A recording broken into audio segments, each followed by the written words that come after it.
Welcome back to Primetime News.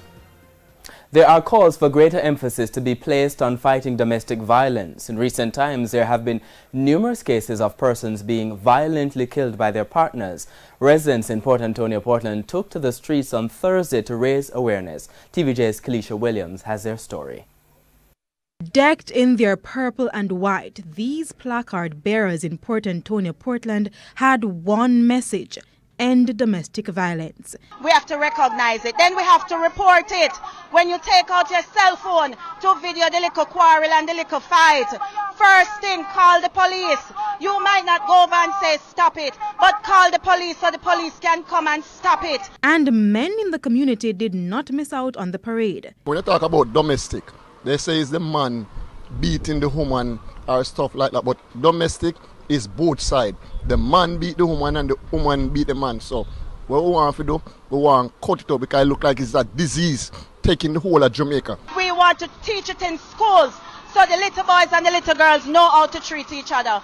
We want to prevent it on a wide scale level, that people will look at Jamaica and say Jamaica is leading the way with the fight against domestic violence. 1 in 3 people suffering in Jamaica, women suffering from domestic violence, is way too much. The latest incident took place in July when residents discovered the body of 29-year-old Latoya Hill outside her house. Her partner has since been charged.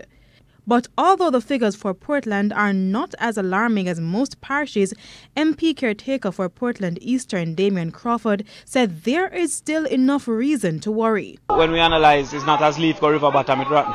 Westmoreland was once a peaceful place like Portland, and now it's under a state of emergency.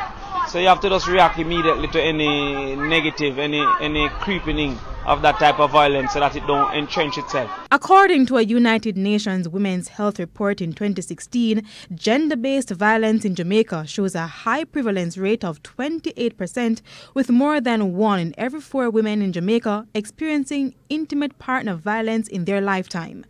It's why groups like the Jamaica Coalition Against Domestic Violence want the government to do more. In Portland alone, our friends we went to high school with, our neighbors, our family, we're sick of it. It's always R.I.P. I don't want to hear no more R.I.P. I want to hear end domestic violence. KELESHA Williams, TVJ News.